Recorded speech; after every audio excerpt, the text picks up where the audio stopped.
You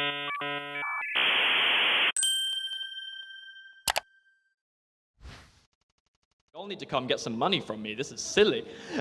So the whole bunch. And I've been everywhere from castles in Sweden with like 80 people all the way up to stadiums in California. And the things I've seen have been amazing. You all do absolutely fantastic work that inspires me absolutely every day. But there's also been some mistakes. We all make mistakes. And I think there's a particular category of mistakes that I see in hackathons and that I want to talk to you today about avoiding. And that mistake is that some hackathons, and I'm very guilty of this, and a lot of the hackathons I've run didn't solve a problem. You see, because a hackathon is an event, and to make great events, we're making gatherings of people.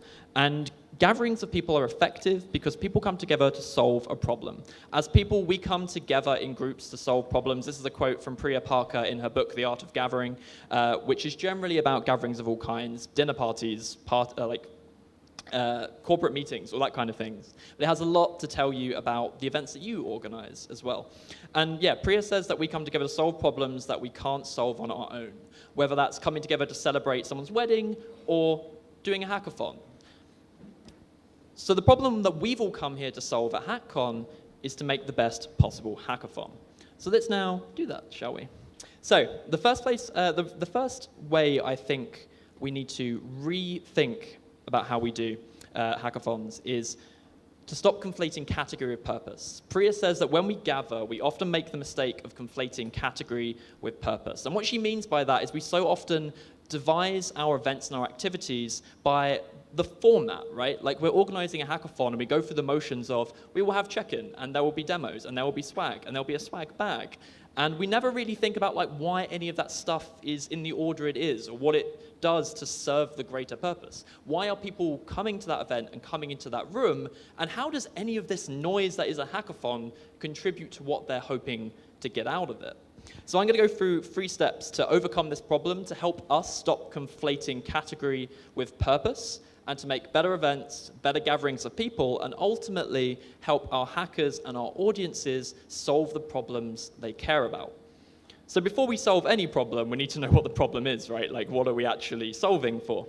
So step 1, we're going to find the problem we're solving. Why are hundreds of people in this room with us to sit on a laptop for the whole weekend?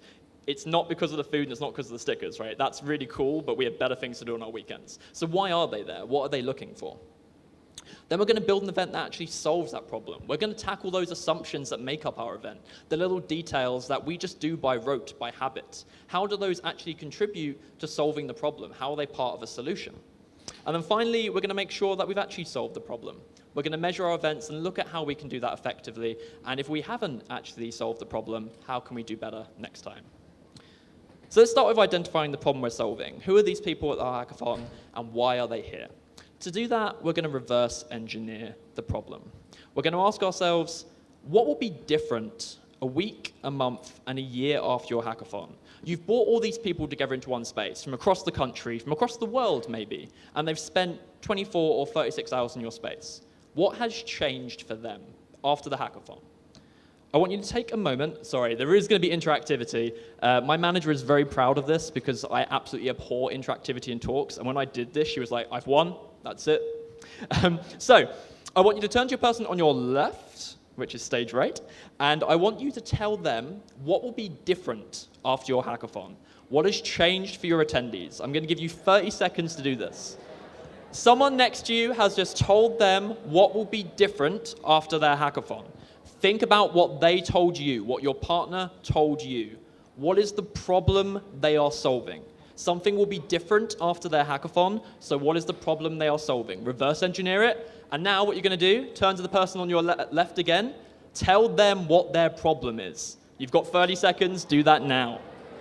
Sit with that for a moment and think, what do our answers have in common? Did your partner get your problem right? Was that the problem you had in your head when you said what you wanted to be different? Is there anything in common between your problems? And I want to bet that there is. The thing that I think is in common between the problems that you're solving, or that I hope, if it's not this, then you've got something to work on, is that they're specific.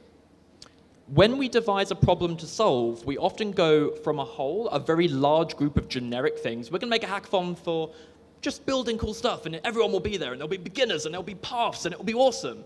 And we bring it back to a group. Think about some of these amazing lightning talks that were here before. Almost all of those people who had done something awesome in their hackathon and had changed something, had made a design, had increased diversity, were doing that for a particular part of their event or a particular demographic of their event. Specificity is a very powerful tool for events. To quote the co-founder and CEO of Meetup.com, the more specific the meetup, the higher the likelihood for success. To bring it back to my best buddy, Priya Parker, she says that specificity sharpens the gathering because people can see themselves in it. When you get more specific with the problem you are solving, you make it easier for people to identify with that problem and thus get something from your event. I want to give an example of this. So I'm going to share the story of one of our campus experts, Catherine Chun, over in the University of Southern California. I think that's what USC stands for. And Catherine was in a very successful community down there in LA. There were hackathons springing up absolutely everywhere. But while Catherine was attending all those hackathons and being a part of those, something felt off. Something felt like there was someone's need not being met. And what Catherine observed over the course of those events was that there were growth opportunities missing from a particular demographic. In particular, women who were attending these hackathons were finding it very hard to find the mentorship and growth opportunities that they really craved at these events. So Catherine and a bunch of her friends went ahead and started Athena Hacks. Any Athena Hacks people here? Woo, awesome. So they started Athena Hacks, an all-women hackathon right down there in California. And its first year was a huge success. They had over 300 attendees, and they had a whole bunch of mentors to come and provide those very growth opportunities. What Catherine and her friends had done was look at the environment around them, look at the community that was happening, look at those events, and think, is there an underserved need here? And they got specific, and they solved that problem.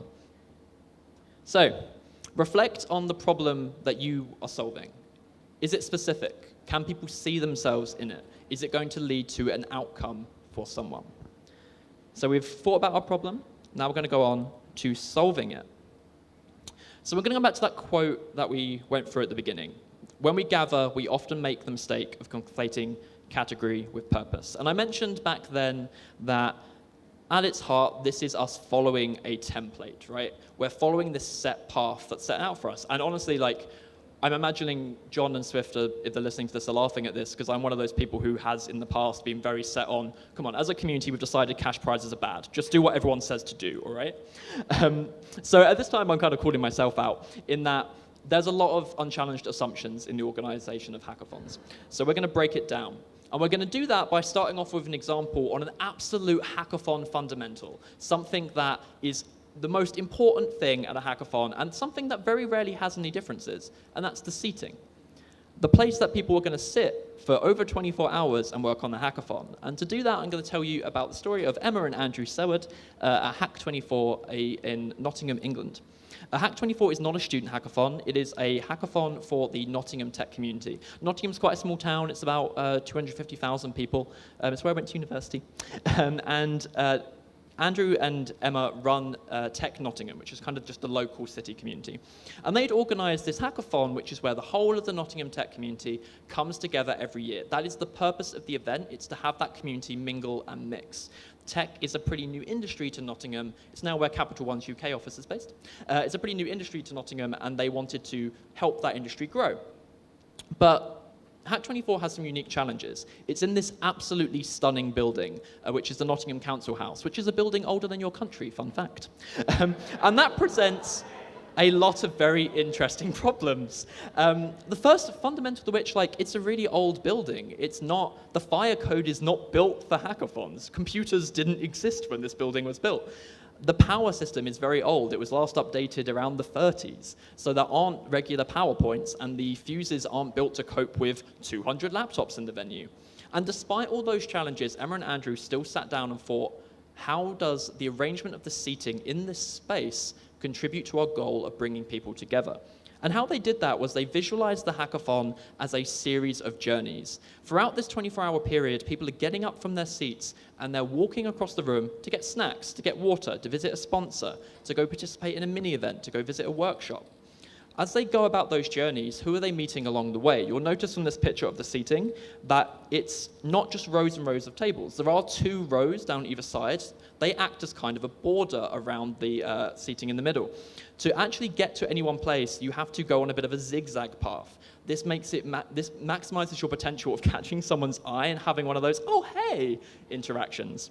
The other thing they did is add as many sight lines as possible. So you'll see in the middle that the tables are at diagonals to the tables on the outside. When everyone is sat in straight rows, you can't talk to the person 2 people over from you. You can't see them. They're out of your line of sight. So by staggering the tables in this way, they maximize the amount of contact that people can have in as many different angles as possible. And they described this as breaking open the bubbles. They saw that their community, especially at a hackathon, when we have people sit on a table for 24 hours, are putting themselves in a bubble, they're building walls, and they wanted to break those down. And they used their seating as part of the way to do that.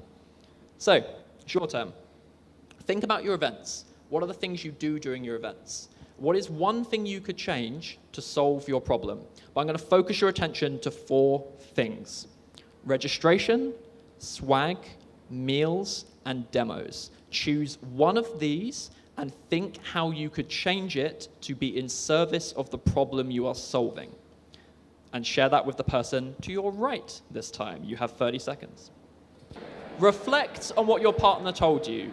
That aspect of their event that they changed to be in service of their problem. Does it solve a problem for your event? Is that something you could use? If not, why not? And how could you make it different in order to use at your event? What we're trying to think about here is challenging those assumptions. And I do want to make one point, which is that not everything is an assumption. Some of it is best practice and has been built up from years of wisdom. Lots of people have come onto this stage and spoke about how they've been in this industry for like 5, 10, organizing hackathons forever. Some of the things we do are with good reason. A good example is meal choices. Providing food for every dietary restriction is not an unchallenged assumption. That is best practice. Don't go tearing that down. So think about what you could change in service to your problems, but respect the wisdom before you. So we've decided on our problem. We've found a way to make our event in service of the whole and to solve that problem. How do we make sure we've actually solved that problem? How do we measure our success? That's the developer evangelists in the room laughing there. We'll go into that another time. So, measurement. Here are some of the ways that we measure success in hackathons as hackathon organizers. We look at surveys from attendees. We'll send them a survey immediately after the event and ask how it went. We'll look at the number of submissions. Did people submit lots of projects?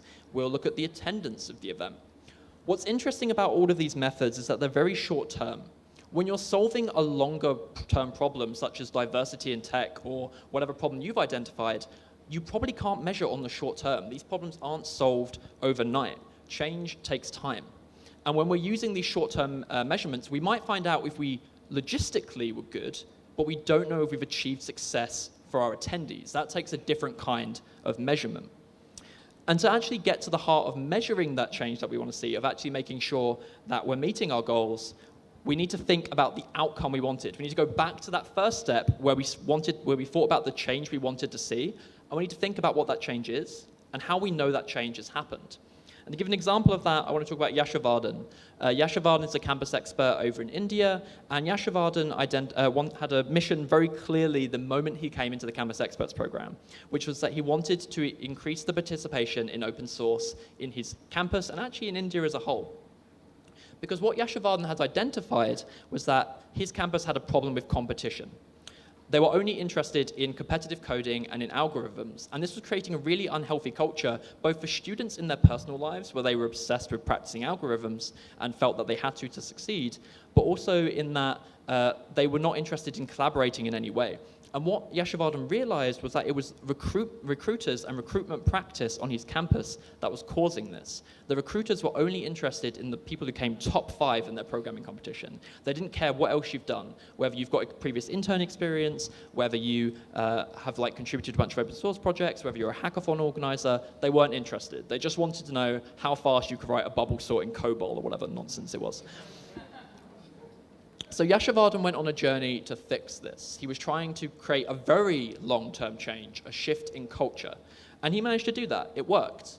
He organized open source workshops. He ran Hacktoberfest events. I saw some Hacktoberfest shirts earlier. That's rad. He did a lot of super cool stuff. And at the end, he knew it worked. And he didn't know that because of a survey or because of people who submitted projects during his events. He knew that because the outcome that he saw, an increase in open source culture, actually happened. Yasha Vardhan saw an increase in students' interest in open source, and he actually saw companies who are coming to their campus recruit people on the basis of their contributions for the first time. There was a number of students on his campus who were recruited because of the open source projects they had engaged in during a Hacktoberfest event, rather than their results in competitive coding. He had a very clear outcome when he came to organize these activities, and he knew he was successful because that outcome happened. We sometimes get very caught up in numbers and charts and NPS scores and don't often think about what is the change we want to see and has that happened. So, sharing time again. How will you recognize that the change you're looking for has happened? Think back to the beginning. What was that change you wanted to see? What was the problem you wanted to solve? What does it look like when that actually happens? What are the noticeable identifiers? Turn back to the person on your left, the person you shared that problem with, and have a chat about that. How will you know that that change has happened? You have 30 seconds. I want you to reflect for a moment. If we measure this thing, we found a way to measure this change. What if it doesn't happen? Do we give up? What do we do next? I want you to take that with you into the workshops that are to come this afternoon, to discussions that are to come this evening, and try and frame your experiences for the rest of the day around that problem you're solving. Which workshops are going to help you identify that problem? Which workshops are going to help you actually solve that problem? And which ones are going to help you act on it if you can't solve it? So let's recap. First of all, we've decided that good events have a problem to solve, and we've gone about finding that problem by reverse engineering the change that we want to see. We then decided to make sure the whole of our event contributes to solving that problem, and we're not just following rote practice and following a template. So we've challenged assumptions in our events and broken them down and found something to change to solve our problem. We then made sure that we're actually measuring the success of our events and not how well our catering was laid out. We found a way to measure that the change has happened over a longer term. So I want to bring it back to like a bit of change for me in this last 6 months or so. This weekend's actually my second year at GitHub. I joined just before Hackcon 2 years ago. And in that time, that also means that GitHub Campus Experts is 2 years old. GitHub Campus Experts was announced by John on this stage 2 years ago, and last year we came here to tell you about a big change in that program, where we were opening it to everyone. So for those of you who aren't familiar with Campus Experts, you've heard us talk about them a bunch, you've seen them on this stage, hopefully you've met them in the booth. I want to give you a brief summary, which is a campus expert improves the community on their campus with training and support from GitHub. Campus Experts, at its root, is about community and about you helping make community a better place. As I mentioned at the fireside chat, community is what makes GitHub special. It's not the Ruby on Rails app, which is excellent, by the way.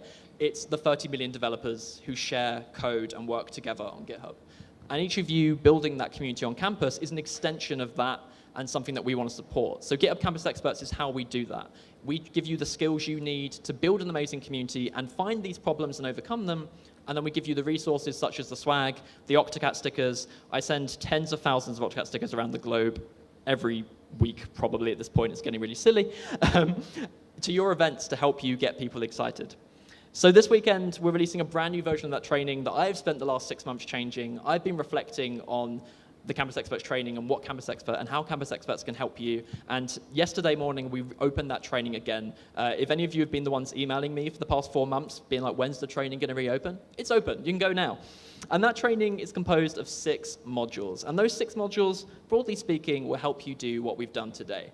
In the first module, you'll analyze your community and identify its problems. You'll then learn vital community leader skills, such as public speaking, workshop development, basic introduction to Git, because you've got to collaborate with people, and also how to build inclusive communities. These videos, I went around GitHub and found the best experts in these topics and dragged them into a studio for 6 hours on a Thursday afternoon and made them speak to you. So I hope you enjoy them, and they are now open for you to apply to. The Campus Experts, as mentioned, get resources and support from us. Here's an example from Pandelis and Amy over in the UK, very proudly wearing both their red Campus Expert hoodie and badging stickers all over the table. If you're interested in that, you can find out more at githubcampus.expert. You can also apply online. It takes about 5 minutes. where it's super quick. You just log in with your GitHub account, and then it's one form field, which is why do you want to be a GitHub Campus expert. Please put in that you're all at Hackcon. That will really help me on Monday morning when I'm reviewing who the hell you are. That'll be super great. And yeah, then after that, you'll get into the training and you'll learn all the things you need to learn. The other thing I want to mention is our internships are opening for 2019 very soon. They'll be open in about a month. This is our intern class that just finished. We still have some interns with us. If you haven't spoken to Anisha or Elliot, you totally should. They will tell you lots about what it's like being a GitHub intern. We take all of our GitHub interns over to San Francisco for the summer. We pay for their housing. They get great experience. They get to work directly with GitHubbers who, we have some wild people that we work with. You know Bootstrap? You must know Bootstrap. The guy who made Bootstrap is our director of design. Any of you use Homebrew? He works at GitHub as well. We have some very cool people that you'll get to work with. There was a bunch of internships across all different departments, including 4 in the education team, and one of them working with me on Campus Experts, which I know you all want to apply for. So you can come work with us. If you have any questions, come and find us at the booth. You can apply for the mailing list to get notified as soon as these go live at internships.github.com. On that site, you can also read stories from previous year's interns. Our internships are super competitive. Please apply as soon as possible. Subscribe to that mailing list to make sure that you get the best chance possible. I want to see all of you in the office and in my Slack next year. So that's almost everything from me. John, am I forgetting anything? I don't have another jacket, if that's what you're asking. No, we don't have any more jackets, but we do have one more thing. What? Well, all of you have heard the Student Developer Pack, right? I'd like to welcome Ethan on stage. We have a special surprise for you. You've been given a lot of swag. We want to make sure you can take it home with your very own Student Developer Pack. What? Oh my God. Also, while Ethan's here, we're going to do them at dinner apparently. You will get given them at dinner. Ethan, while you're here, please give a twirl of your Campus Expert hoodie. We couldn't afford a catwalk. Exclusive for Campus Experts. All right, we're gonna do 5 minutes of Q&A. Does anyone have a question for my friend Joseph here? Hello. Oh, there we go. Got you. What's your favorite Git command? So the question is, what's my favorite Git command? Oh God, that is a really good question. So this isn't really my favorite. This is a weird answer. My favorite Git command is when you add an origin, not an origin, so add a remote, sorry. So basically git remote add. The reason for that is this is like a command you need to use GitHub, and it's one of those like silly things that like, it's literally like git remote add origin and then the URL, but it's something I have to look up every single time I go to do it, and I must do it like 50 times a week. And that's like just a favorite for me in terms of like, no matter how many times we do these developer things, we still need this support, and I think it's a very good metaphor for development as a whole, really. So I really enjoy that. I found out about re recently because one of our meeting rooms is called re. I couldn't explain it to you, but it sounds really cool. I go look that up as well. Cool. Hey, so I just want to know I'm over here. What's the like general purpose of becoming a campus expert? Like, how is that helpful to us as well as like our community?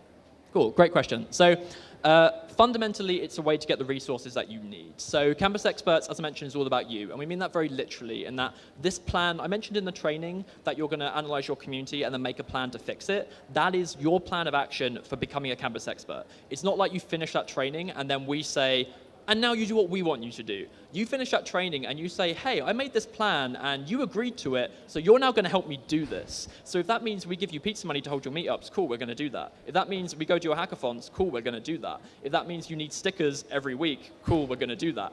So the best way of explaining what it means to you is that you get GitHub in your pocket to help you do whatever you want to do for your community.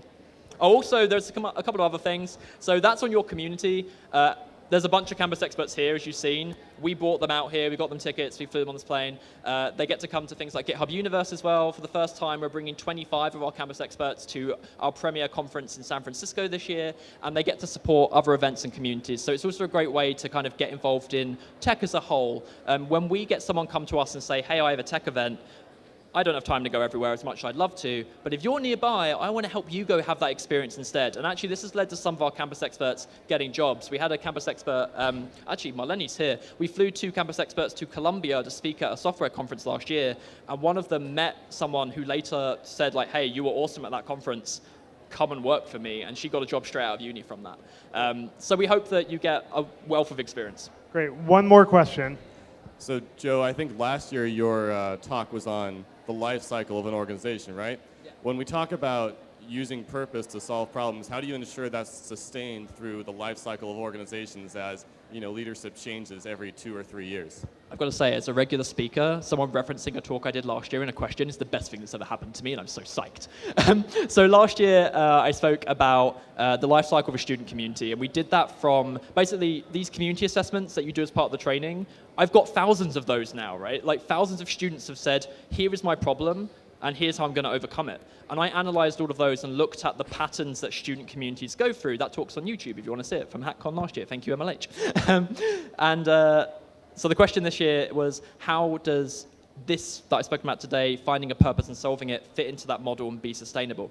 So last year, we were talking about moving between these stages. You go from like, hey, your community's brand new and everyone's super psyched, to your community is kind of part of the wallpaper now and people are a bit dull and bored with it.